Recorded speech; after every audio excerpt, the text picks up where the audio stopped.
इच्छा है, जितनी कामना है, जितना कर्मों का विधान है, वो सारा संत अंदर से प्राप्त कराता है। वाजे उन्हीं सारे कर्मों को कराकर कराता है। हमारे मन के अंदर धन की वासना भरी पड़ी है, हम लालची हैं, इतने लालची हैं कि पैसे को जेब में रखे रहेंगे कि भूखे मर जाए। बच्चे फिरेंगे एक एक पैसे को, बाबा जी अपनी बटवा खोलकर नहीं देखते कि इन्हें भी कुछ दे दो। क्यों? कि लालच जो है। पूछे क्या करोगे धन का? कि धन तो बहुत जरूरी है, बिना इसके काम ही नहीं होता। क्यों भाई, क्यों काम नहीं होता? एक बार ऐसे हुआ, लक्ष्मी जी थी, विष्णु जी बैठे थे, भृगु ऋषि गए, उन्होंने भगवान की स्तुति की, लक्ष्मी जी नाराज हो गई, कहने लगे इसी को पूजे, मुझे कोई पूछता ही नहीं, मुझे कोई पूछता नहीं, हालांकि काम सारे मुझे ही करने हैं, ये तो बैठे अपना, इन्हें क्या करना धरना, बिना मेरे किसी का काम होगा। तो उन्होंने जब कोई बात हुई, सारी तारीफ करते करते वो चलने हुए, लक्ष्मी जी ने एक लात मार दी। भृगु कहे ठीक है, आपके कहीं पैर वैर में चोट वोट तो नहीं आई? अब जब वो निकले, कहने लगे अब तो गए तो मैं लक्ष्मी जी सारे जीवन नहीं मिलेंगे। कहने कोई बात नहीं। उन्होंने कहा मैं ऐसा ग्रंथ लिखूंगा जिस पे वो होगा, लक्ष्मी उसके चरणों में पड़ी रहेगी। भृगु संगीता लिखी, और आज भी भृगु संगीता का जाननहार, उसकी बात कहीं गलत नहीं होती, उसकी वाणी में अमोघता होती है, उसे कहीं किसी चीज की इच्छा बाकी नहीं रहती। तो क्या होता है संत का वाजे, जितनी भी हमारी इच्छाएं हैं, जितने फल मन वाछड़े, जितने सतगुरु पास, कितनी कल्पना कर ले, कितना ही आप सोच लें, कितना ही मन की दौड़ लगा ले, सारे गुरु के पास। लेकिन हमें मांगने की जरूरत नहीं, मिलता है मांगने से भी, लेकिन मुश्किल ये हो जाती है जब मांगने से मिला तो फिर हमारी ये लालच बढ़ जाती है, फिर हमारा आदत बढ़ती चली जाती है। मुझे अपने जीवन में कई बार ऐसे मिले, उदाहरण की लोगों की एक बात पूरी हुई, दूसरी हुई, तीसरी हुई, चौथी, और आखिर में एक दफे कह दिया आपके क्या कमी है, आप कहां से कंजूस हो गए? मैं कहा मैं तो कंजूस नहीं हुआ, लेकिन तुम तो छलनी हो, तुम्हारा पेट भरेगा कैसे? सवाल इस बात का कि हम पात्र तो बने लेने के लिए, उसके हाथ देने की कमी नहीं, मांगने की जरूरत नहीं पड़ती, सारे काम अपने आप हो जाते हैं। तो इसलिए कहा वाजे वाजे हवा में है। क्यों? मैं सारी चीजें प्राप्त कराता है। क्यों कराता है? कि अगर हम इन इच्छाओं में फंसे रहे, इन वासनाओं में फंसे रहे, तो माफ करना मुक्ति वक्ति की बात बहुत दूर की है। क्यों? भूखो भजन न होए गोपाला, ले लो अपनी कंठी माला। एक दिन तंग आकर आदमी कही देता है, कहने लगे मेरे से भजन वजन नहीं होता, मैं कहाँ तक मरता भरता रहूँगा, कहाँ तक दुनिया की सुनता रहूँगा, कि फिरे गुरु जी के पीछे, न बच्चों का ख्याल, न घर का ख्याल, न किसी बात की परवाह। तो संत देखता है उसे भी, लेकिन कब देखता है? जब देखता है वो उसके हित के लिए हो। घी बहुत अच्छी चीज है, ताकत देती है, लेकिन वैद्य देखता है कि कहीं ऐसा ना हो ज्यादा घी खा के घी से ही मर जाए। वजह यह है कि वो ताकत बर्दाश्त ही न करे। वो हमारा जर्फ देखता है, वो हमारी हिम्मत देखता है, और जब देखता है कि इसमें समा सकता है तो उसके देने की कोई सीमा नहीं है, अनंत है। कभी आप सोच नहीं सकते, दुनिया भर की कोई चीजें हम कल्पना भी नहीं कर सकते कि ये होगी। मैं नहीं देता उदाहरण, सारी जिंदगी देता रहा। अगर किसी को जब नहीं यकीन आया तो अब क्या आएगा, और जब आएगा तो अब एक ही बात से आ जाएगा कि अगर आप उस पर विश्वास रखेंगे तो आपको जिंदगी भर किसी चीज के लिए सोचना नहीं पड़ेगा, कोई चीज आपकी मिसिंग नहीं रहेगी, कोई चीज की इच्छा नहीं रहेगी। क्योंकि वो इसलिए आपके लिए नहीं करता, वो करता है अपने लिए। क्योंकि अगर आपकी इच्छा बाकी रहेगी तो आपको मोक्ष नहीं मिलेगी। अगर आपको मोक्ष नहीं मिलेगी, उसे आगे नंबर कट जाएगा, कहने लगे तुम जीवों को पार नहीं कर सके, तुम्हें भेजा था, तुमने क्या काम किया। वो अपने लिए देखता है, उसका काम है। कहा वेदों में सखाए इंद्रम ऊतये, क्यों करता है वो सारे काम? सखाए, मित्रता से, सखा भाव से। क्या सखा भाव है? कि हम सब परमात्मा के बच्चे हैं और उसने भेजा संत को कि ये बच्चे हैं, ये तुम्हारे भाई, ये छोटे हैं, ना समझ है, ये कुछ भी समझ लो, ज्यादा समझदार है, क्योंकि संत तो बेवकूफ है उनके सामने। लेकिन उसके बावजूद भी वो कहता है कि तुम्हारे भाई है, इनकी देखभाल करो। और जो वो करता है तो किसी पर एहसान नहीं करता। बड़ा भाई छोटे की संभाल करता है तो किसी पे एहसान नहीं करता। क्यों नहीं करता? तो रिश्ता जुड़ा है, तो उस रिश्ता का सखा भाव। परमात्मा क्या, हम सब जीव हैं, हम सब भाई, एक परिवार के आदमी। और जब हम एक परिवार के हैं तो एक दूसरे की सहायता करना, संत का इस काम को संभाल कर भेजना कि वो इन जीवों की रक्षा करे, वो उस पर किसी पर एहसान नहीं करता। माफ करना, मैं आपके लिए कुछ कर रहा हूं तो आपका कुछ नहीं कर रहा हूं, मैं तो अपने लिए कर रहा हूं, क्योंकि मैं उस मालिक की, जिसने मुझे ये काम सौंपा, उसकी नज़र में सोचता हूँ थोड़ा सा और ऊपर रहूं, कि वो कहे कि हाँ, किसी के साथ भेदभाव नहीं किया, जहाँ तक हुआ उसे संभाला, जहाँ तक हुआ उसका गाइडेंस दिया। ठीक है, कोई ना समझे तो उससे ये थोड़ी हो जाता है कि हम उसे कुछ दया न करें। कई बार आदमी कहते हैं हम अच्छे होंगे तभी दया करेगा। अरे अच्छे को तो सभी करते हैं। संत तो आए ही उनके लिए जो अच्छे बन नहीं सके, जो मन के चक्र में पड़े हुए, जो कि इस काल के चक्र में, इस भंवर चक्र में पड़ गए। तो इसलिए वो हमारे लिए जो भी करता है वो कुछ एहसान नहीं करता, वो तो अपना काम करता है। लेकिन इसका मतलब ये नहीं कि हम जो चाहे सो करें, क्योंकि अगर बड़ा भाई करता है तो छोटा का भी कर्तव्य हो जाता है कि माने।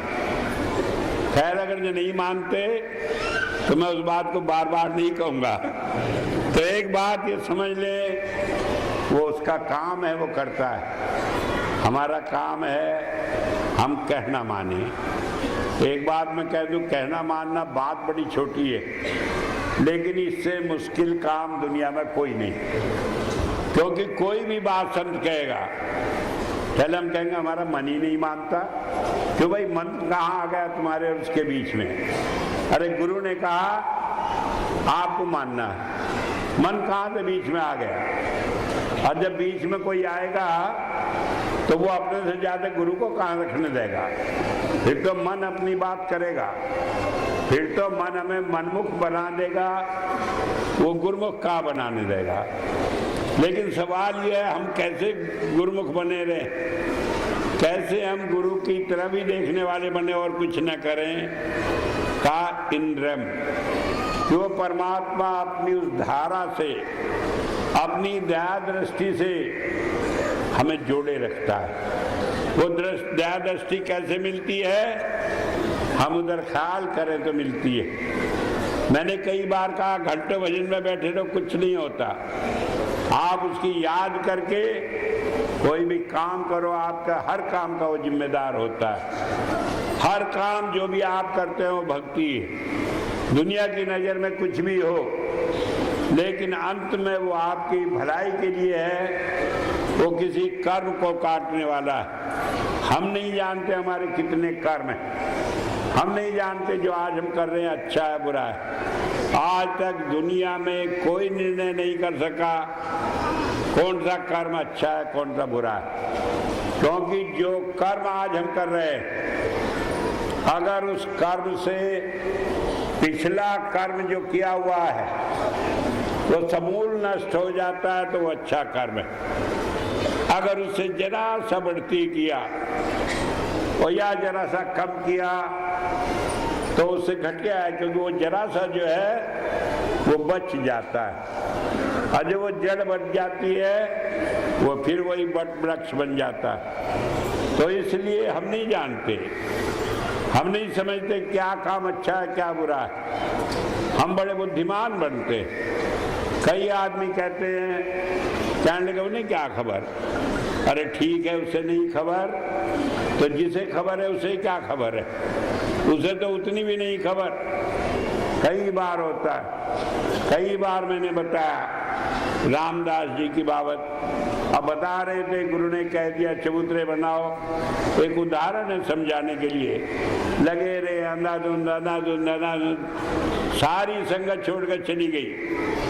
कहने लगे गुरु तो सठिया गया, इसे क्या खबर, इसे कुछ खबर ही नहीं। उसे जाकर एक ने कहा, अरे कब तक रह गया, गुरु तो सठिया गए, तुम कहाँ लगे हो? कहने लगा, अरे भाई एक वही तो होशमंद है, अगर वही सठिया गया तो फिर कहाँ ठिकाना है। मुझे तो सारी जिंदगी भर कहे मैं यही करता रहूँगा। कहाँ भक्ति, कहाँ सारी चीज गुरु ने अपना लिया। लेकिन ये बनावट से नहीं होती, ये होती है दिल से। मैं जानता हूँ कई आदमी बड़ा ड्रामा करते हैं, बड़ा नाटक करते हैं। एक बार जरा सी कोई बात कह दो तो ऐसा हो जाता है जैसे गुब्बारे में किसी ने पिन लगा दिया हो, सारी हवा निकल जाती है। फिर दोबारा ये भी कहना भूल जाते हैं कि हाँ मैं तो आपके चरणों में ही लगा हूँ, फिर सारी बातें भूल जाते हैं।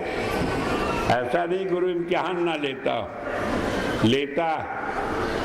लेकिन महाराज जी कहा करते थे कि अब उतना सख्त नहीं लेता, लेकिन उसकी शक्ति में कोई कमी नहीं, वो थोड़ा भेष बदल कर लेता है। वो उस लेवल पर परखता है, मन के लेवल पर। अगर आपने माना कि नहीं माना, नहीं माना कि अच्छा ठीक है करो जो कुछ करना। जब हम करते हैं, जब भुगतते हैं, कहते हैं हमने तो आपसे बता दिया था। अरे बता तो दिया था, कर तो पहले ही लिया था।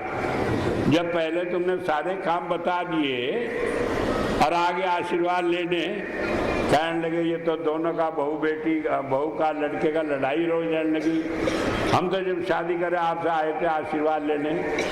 अरे आशीर्वाद लेने जब आते मैं कहता छोड़ दो इसे, तलाक दे दो। आना तो जब था जब पहले पूछना था, जब तो पूछा नहीं, जब तो बुद्धि अपनी, जब तो देखे कितनी दहेज देगी, जब तक देखे रंग रूप भी अच्छा नहीं है लड़की का है कि नहीं है, जब तो 1000 बात देखेंगे। और जब आते ही वो चुटिया फाड़ेगी सास की, और सास की खटिया बाहर डालेगी, तब गुरुजी के पास आएंगे। भाई क्यों आए? कहने का आपसे आशीर्वाद लेके तो कुछ हुआ ही नहीं, सारे काम बिगड़ गया। अरे जब लेना था जब लिया नहीं, जब वो कुछ कर नहीं सके था, उसे तो यही कहना था जो कर लिया सो अच्छा। तो इसलिए एक बात याद रखो कि जो गुरु कभी कहे सोचो मत, अगर सोचा तो काल ने दबोचा, फिर नहीं छूटता, फिर कोई रास्ता ही नहीं है। रास्ता सिर्फ वही है कि कहना मानिए। हो सकता है उस वक्त दुनिया की नजरों में मालूम पड़े दिक्कत है, लेकिन वो दिक्कत भी किसी कर्म को कटवाने को है। वो जानता है दिक्कत आएगी, वो सारी बातें जानता है, लेकिन उसके बावजूद भी वो सारी हालत में हाथ दिए रखता है, जीव को संभाले रखता है। नहीं मालूम पड़ता वो प्रत्यक्ष में, लेकिन वो हमारे साथ रहता है हर घड़ी। वो हमें छोड़ता नहीं। शरीर से हमारे साथ होना हो, परमात्मा की उस शक्ति के द्वारा वो हमारे साथ रहता है। हुजूर कहा करते थे कि जिससे मुखलाई हो गई, सगाई हो गई, उसे तो ब्याह के ले ही जाना। तो जब हम गुरु की शरण में चले गए, वो हमारा हो गया, हम उसके हो गए, तो छोड़ना तो उसने नहीं है। लेकिन बीच में झगड़े क्यों करो, बीच में क्यों दहेज के मुकदमे लगवाओ, बीच में क्यों जूता पजरी करो? अरे चुपचाप कहना मानो और ठीक रास्ते पर चलो। एक में नहीं, अनेक में, अनेक में नहीं, हर एक काम में आपको ये सोचना पड़ेगा कि हम कोई भी काम कर रहे हैं उसका नाम लेकर करें, उसकी याद करके करें। और इसलिए कहा योगे योगे तव तरम, कोई भी काम करना याद उसकी कर लो, ये योग है, ये नुस्खा है, ये फार्मूला है उसे सक्सेस करने का, और वो हो जाता है। और उसी फार्मूले को उसने क्या किया, उसने सेवा का रूप दिया कि आप सेवा करो जीवों की। क्यों, अपनों की तो सब करते हैं, वो तो कर्मों का बंधन है। जो आप किसी गैर की करोगे जो आपका नहीं है देखते हुए, वो सेवा आपकी सेवा है। जो आप घर में करते हैं वो भी ठीक है, लेकिन जो परमात्मा के यहाँ लिखी जाती है लेखे में, तो वही सेवा है जो निस्वार्थ सेवा होती है। इसीलिए कहा कि मानव सेवा प्रभु भक्ति है। हम 24 घंटे प्रभु की भक्ति नहीं कर सकते, बैठ के आँख बैठ के बंद करके बैठ जाओ, समाधि लगा लो। लेकिन हम क्या कर सकते हैं, हम 24 घंटे जब भी अवसर आए किसी की मदद कर सकते हैं। ये नहीं कि धन से ही करें, ये नहीं शरीर से ही करें, बात से कर सकते हैं। और सच पूछो तो जीव जो लगा रहता है संत के साथ, उसका कहीं प्रेजेंट रहना, उसका कहीं रहना भी अपने आप में एक प्रकाश स्तंभ है। वो दूसरों का मार्गदर्शन करता है। उसे देख देख कर लोग रास्ता देखते हैं, समझते हैं कि कैसे काम चले, और ये अपने आप में एक बहुत बड़ी सेवा है। तो मैंने बताया कि हर घड़ी लगे रहो उसके साथ और तुम्हारे सारे काम बन जाएंगे। मैं एक बार फिर कह दूं, तेरी चिंता मैं मनधारी, तू अचिंत होकर प्यारा, मेरे ऊपर छोड़ दो। और अगर आपका कोई काम बिगड़ जाए तो मैं जिम्मेदार हूं। लेकिन मन में अगर मगर मत लाओ, कुछ सोचो ही मत। हुजूर कहा करते कहा कूद जाओ, फिर सोचो मत। फिर ये सोचने की जरूरत नहीं क्या करना है क्या नहीं। और फिर देखिए आपका जीवन ऐसा हो जाएगा जैसे फूल से हल्का, ऐसा हो जाएगा कि उसकी सुगंध दूर दूर तक जाएगी और सारी दुनिया देखेगी। आज मैं यही बात कहकर, हुजूर की बड़ी दया है कि हम यहाँ आए हरदोई में, यहाँ बिठाया मुझे, और फिर हम इस हरदोई को संत कृपाल नगर बना सके। हम कहते हरदोई रही होगी, लेकिन उससे पहले सांडाली ऋषि की भूमि भी तो रही, उसे लोग भूल गए, हरदोई याद है। लेकिन अब इस हरदोई को, अब इस संडीले को संत कृपाल नगर से ही सारी दुनिया जानेगी। और एक दो नहीं, हिंदुस्तान नहीं, सारा संसार जानेगा। क्योंकि जब इसकी महक, इसकी खुशबू सारी दुनिया में फैलेगी तो किसी की ताकत नहीं कि वो भुला दे कि हरदोई जो कभी हरद्रोही हुआ करता था, अब संतों का निवास है, संतों की भूमि है, संतों का जिला है। और इस तरह से मैं आपको मुबारकबाद देता हूँ कि आप सारे मिशन में लगे, क्योंकि कहा है खुद पिए और अन्न पिलाए, नाम का प्याला अपने आप भी पिए और दूसरों को पिलाए। आप मुबारक हैं। और इसके साथ ही मैं अपनी बात को समाप्त करता हूँ।